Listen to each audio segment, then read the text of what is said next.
Hello students, welcome to my YouTube channel maths mill.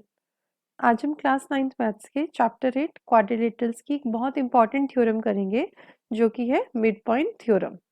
Mid point theorem examination point of view से भी बहुत important है और जो हमारी एक्सरसाइज 8.2 है वो पूरी इसी थ्योरम पर बेस्ड है। एग्जाम में कई बार इसका प्रूफ भी पूछा जाता है, तो आपको इसका प्रूफ आना चाहिए कि कैसे इसको प्रूव करते हैं। Okay, so mid point theorem is the line segment joining the midpoints of two sides of a triangle is parallel to the third side and half of it। कि किसी भी ट्राइंगल में अगर उस ट्राइंगल के किन्हीं दो साइड्स के मिड पॉइंट्स को ज्वाइन किया जाता है, let us take this triangle as triangle ABC, और इसकी टू साइड्स जैसे हम ले लेते हैं ए बी और ए सी के मिड पॉइंट्स को ज्वाइन करते हैं। ठीक है, मान लेते हैं ए बी का मिड पॉइंट है पॉइंट डी और ए सी का मिड पॉइंट है पॉइंट ई। तो इन दोनों को ज्वाइन करने पर हमारी ये जो लाइन आ रही है, मिड पॉइंट थ्योरम हमें बता रही है कि ये लाइन बी सी के पैरेलल होगी। ठीक है, और साथ ही साथ बुक में इतना ही होता है कि थर्ड साइड के पैरेलल है, लेकिन साथ में एक और कलर ऐड होती है इसमें कि ये डीई जो है वो बीसी के हाफ भी होगी, थर्ड साइड के हाफ होती है। तो कैसे करेंगे? सबसे पहले गिवन लिख लेते हैं। What is given here? Given in triangle ABC D and E are the midpoints of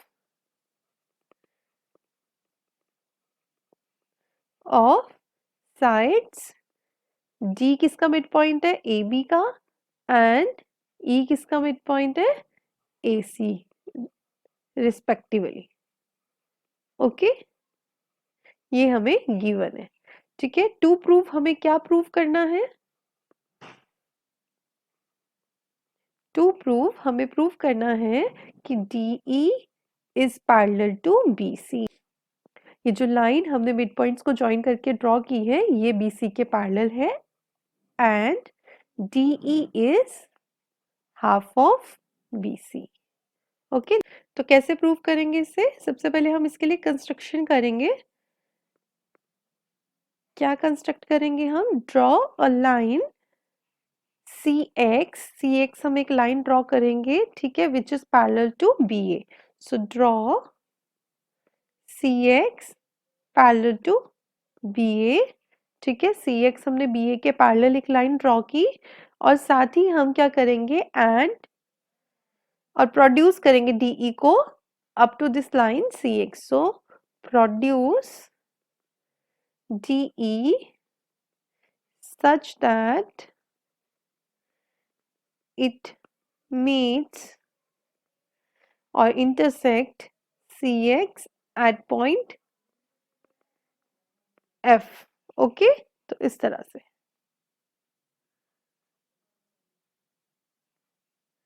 ठीक है, now proof. First of all हम प्रूव करेंगे कि ये दोनों ट्राइंगल, ठीक है, ADE एंड CEF जो है कॉन्ग्रेंट है। ठीक है, कैसे कर सकते हैं? इसके लिए हम कुछ एंगल्स ले लेते हैं। Name this angle as angle 1, this as angle 2, angle 3 and angle 4। okay, so first of all take triangle AED। in triangle AED and triangle CEF। Okay, तो इन दोनों ट्राइंगल में we can write angle 2 is equal to angle 3 because these are vertically opposite angles. ठीक है, ये vertically opposite angle है तो ये इक्वल होंगे। Similarly we can write angle 1 is equal to angle 4 because हमें पता है AB और CX ये दोनों लाइंस जो है ये पैरेलल हैं और पैरेलल लाइन को AC जो है ये ट्रांसवर्सल की तरह कट कर रही है, तो एंगल 1 और 4 इक्वल होंगे because these are making a pair of alternate interior angles. Alternate interior angles, तो ये भी इक्वल होंगे। Also, E is the midpoint of AC, so we can write AE is equal to EC। ठीक है, because E is the midpoint of of AC, ठीक है, ये इसका मिड पॉइंट है, तो ये दोनों इक्वल होंगे, यानी कि ये वाली लाइन का पोर्शन इस लाइन के इक्वल होगा, ठीक है। सो बाय कौन सा क्राइटेरिया हम यूज करेंगे, angle side angle congruency rule,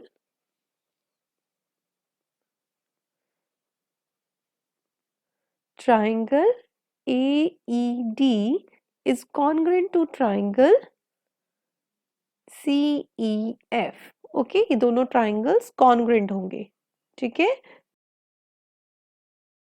अब हम क्या बोल सकते हैं, अगर ये दोनों ट्राइंगल्स कॉन्ग्रुएंट हैं तो इसके कॉरेस्पॉन्डिंग पार्ट्स इक्वल होंगे, ठीक है। तो हम लिख सकते हैं ये वाली side AD will be equal to CF और ये साइड इसके इक्वल होगी, ठीक है। तो हम लिख सकते हैं this implies AD will be equal to CF by CPCT, यानी कि corresponding parts of congruent triangles. Name this as equation number 1.